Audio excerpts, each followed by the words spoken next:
It's a whole new world we live in. It's a whole new way to see.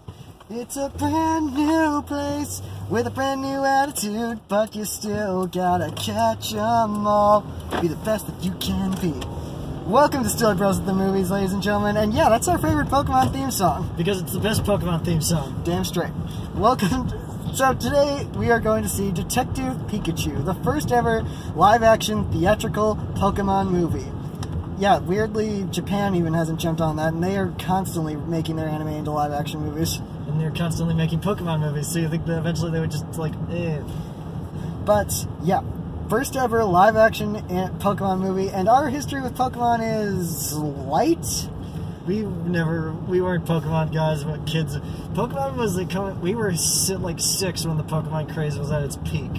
And we never really got into the card game or the video game or anything. We watched the anime on and off a lot, especially when it was especially when it would be playing weeknights and afternoons and stuff like that on Cartoon Network, and when it would be playing on Saturday mornings and stuff like that. So we understand the mythology and everything like that. So we got a basic understanding of mythology, but we've never really been die-hard Pokemon fans. I just sat through my very first all the way through my very first Pokemon movie earlier today. Because I watched the I Choose You movie on Netflix today. And yeah, we haven't really, when it comes to the Pokemon cinematic movies, we haven't experienced them all the way through. Mostly because a good chunk of them seem to peter out, in our experience, seem to kind of peter out at a certain point. 3 seemed like the one that was probably the one that grabbed me the most from what we've seen of it.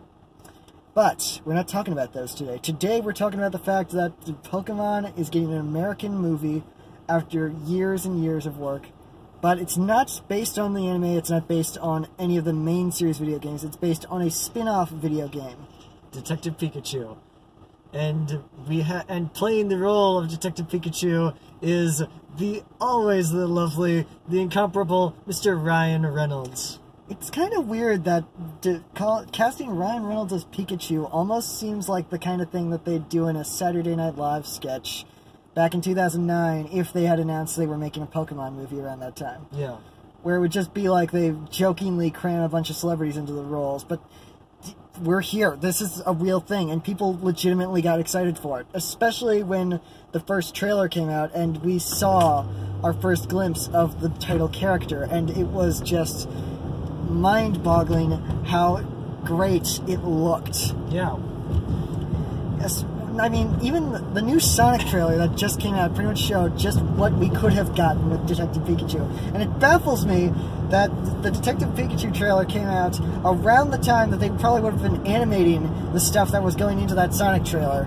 And they did not immediately look at it like, huh, that's a great way to make it something that looks like the actual source material, but is also definitively realistic. Well, back to making this turd. Yeah. It's weird. Yeah. But yeah, it was amazing because we didn't get any images of Pikachu or any of the Pokemon until the trailer came out. I remember first seeing him and being like, that's what he looks like? It's actually really good. Yeah. And seeing the trailer, we were messaging back and forth that this looks good and that it's shot up to the top of our most anticipated of the summer list. Yeah. From a movie that we had no intention of really seeing in the theater. We had no reasonable excitement for. To a movie, to probably to at least top 5 most anticipated movie of the summer. Yeah. The trailer was that good of a sell. And especially when it's cast an actor from our number 1 least favorite movie of last year. An actor who was just kind of a weak character in that movie, Justice Smith, yeah. who played the stereotypical nerd in Jurassic World: Fallen Kingdom, is now here playing a completely different character in Detective Pikachu, and he's carrying the human element of this movie. He's got to be personable and carry this movie because he's working off of nothing, basically, for the majority of the movie. Pikachu. He has to work off of Pikachu, and Pikachu is a CGI creation. And yeah, see, Pikachu is cute, and Ryan Reynolds is funny, and the two seem to meld together in the trailers perfectly. But for right now, this is just. But we've seen Justice Smith in 2 movies, both of which we actually have done videos on this channel, and one of them was not that he was not that great in. The other one, honestly, I cannot remember much of Paper Towns. No, I can't remember much. But yeah, that's it. We also have Ken Watanabe in a role as the police captain or something like that. I don't know. Probably. And Bill Nighy is also in this, and the cool thing about that is that he got so into researching this role. Most actors like him at his level probably would have just taken this as a paycheck, but he got into it. It looks like it could have just essentially been, my grandkids like it, but no, he was just like, okay, I am in on this, and he became a super fan. He has a favorite Pokemon and everything, and it's not even like, oh, my favorite Pokemon is Bulbasaur. No, it's Mew. His favorite Pokemon is Mew. Yeah. And no, I'm not calling anyone whose favorite Pokemon actually is Bulbasaur a fake fan or anything like that. I'm just saying that some actors probably would have been like, I'm going on a press junket, I might as well get familiar with a couple of these things and pick one out. Yeah.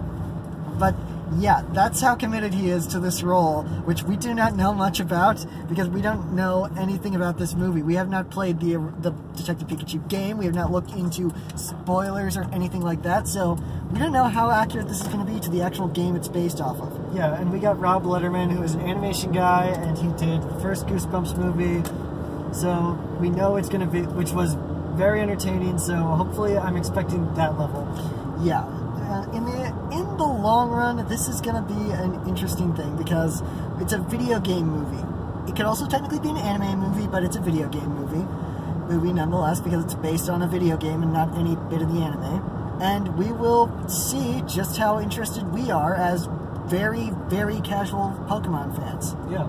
I mean, I think the majority of this movie's fan base is just going to be built off of the idea of here is a bunch of kids and the people who grew up on Pokemon basically reliving the look at that Pokemon, look at that one, look at that one, look at that one all over again. So we'll see how casuals like us will do on that. Yeah. So we will see you guys after the jump. Yep.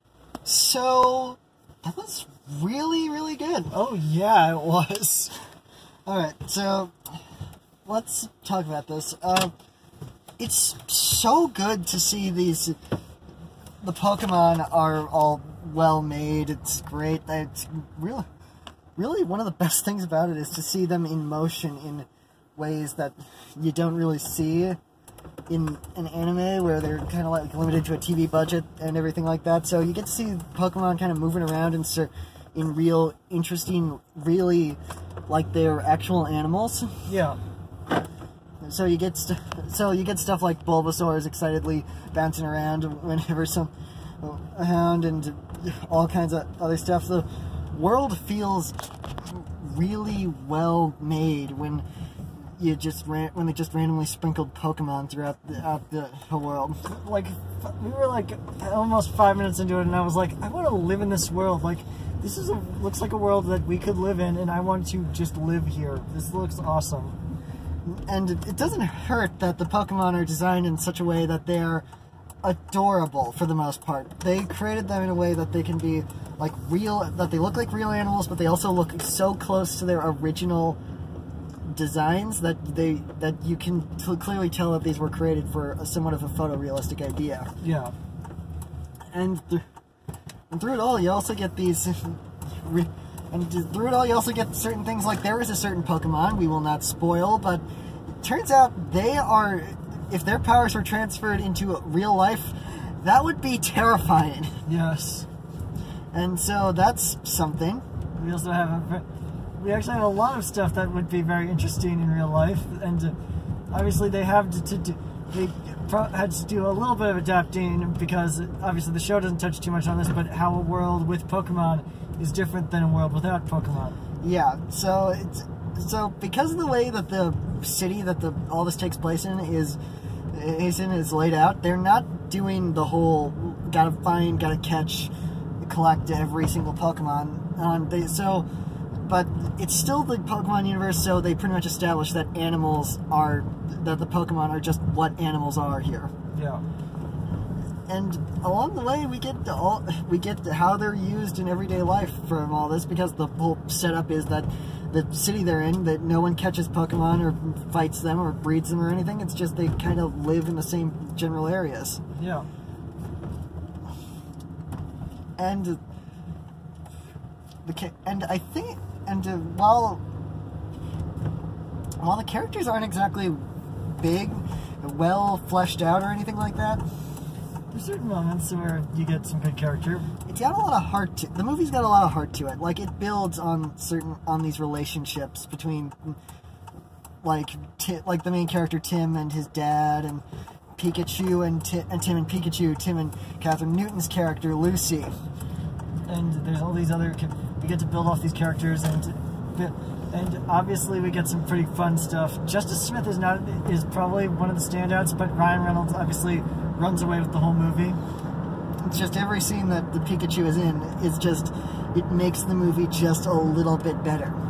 Yeah. Because he's adorable, he's funny, he's got all of Ryan Reynolds' comic persona, and he's not just Deadpool again, because there's a sadness to the way Pikachu is in comparison to Deadpool. Deadpool, he's snarky and sarcastic because he feels like he can just rule this whole world because he's just invincible. Pikachu, he's sarcastic to kind of fight off the fact that his whole world is kind of crumbled around him. Yeah. And then he's got great chemistry with Justice Smith, who is pretty good in the leading role. He's whole for the most part. Obviously, he's a lot better than he was in Jurassic World, but then again, I rewatched our Jurassic World video, and what we mostly said about him was that he's really just barely in it and just a nerd stereotype. But he's not that in this. In fact, this might be the first movie we've seen him in where he's not basically playing some kind of stereotypical nerd. Well, he's not wearing glasses, so there's that. Yeah.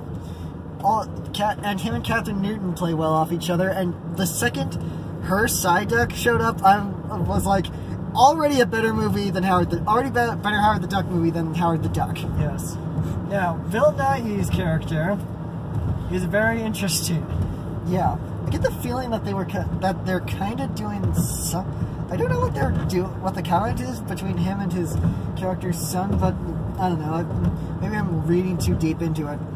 Yeah, but ultimately, it's very interesting because you don't see. Again, this is darker than the anime, than anything you would see in the anime. Even though literally Catherine Newton's character shows up, and it's like that is a scene straight out of the anime. Like the dialogue for her introduction scene is just perfectly matched to the feel of the Pokemon anime or the Pokemon video games, whichever. It's just that kind of dialogue. Yeah. Which, by the way, I'm sorry, Derek Connolly. Clearly, Colin Trevorrow is the bad writer. Yes. Anyway. Yeah. So it's, and another thing is kind of that there's points in that the plot kind of seems to borrow from a couple different things. Like there's definitely clearly the writers saw Zootopia. There's Zootopia. There's Blade Runner, and there's Who Framed Roger Rabbit. But come on, if you're gonna rip off a movie, you might as well rip off a good movie. I'd rather if you're gonna make a movie like this, you rip off Who Framed Roger Rabbit, then you rip off, well, like I said, Howard the Duck. Yeah. So, and also the movie's kind of short, which actually kind of feels like it's an appropriate runtime. But I feel like it could have gone like an extra 15 minutes or so. Yeah, we were in there for it's been 2 hours since the movie started, basically, so. Yeah, I feel like we could have gotten an extra like 15 minutes or so. Just like some 15 minutes of gags or something. Maybe, but maybe they would have felt it would be maybe that would be too excessive. Also, Henry Jackman's score. Yeah. It's really good. It's a bunch of great original tracks, plus he incorporates the video games themes all throughout the whole thing, so you'll get the classic, and also just jamming in the American anime's most iconic song, theme song in so many great ways, including one incredibly hilarious way. Yeah. But we don't know, but probably the main thing is we don't know where we go from here now. Yeah. Clearly they want to make some kind of cinematic universe with it. And they've already got a sequel lined up with the writer of Sonic the Hedgehog. Men in Black International. He's the writer of Men in Black International. And 22 Jump Street. Yes. So that's something. We will see how this goes. We will see where they want to go. And apparently they also have 2 other movies, one of them about Mewtwo and the other one being like red and blue. So they've got a cinematic universe brewing. But the upside is the movie doesn't lay it out. And they clearly are clearly they aren't in hard development on these movies where it's like they're gonna push them out anyway. They're clearly just doing the cinematic universe right, where they're just kind of soft in development on these other movies, and then they're just like we're making this movie and we want to make a cinematic universe, but we're gonna see where this one goes before we decide to just start cramming. Let's test the waters a little bit. Yeah. Unlike, because clearly Warner Brothers learned from Justice League that you can't just force a cinematic universe to happen. You gotta actually work at it. So that's good. And if this is the start to a cinematic universe, it's good. It's like Iron Man, where it's a really good movie that will probably lead to a bunch of great ones. And it stands on its own, and it continues to stand on its own. And hopefully we will get something akin to a good sequel and a good world building continued with what they can do with this property. Yeah. But anyway, that's it for right now, guys. Be sure to like and subscribe, and don't forget to tune in next time when we share this whole new world with you.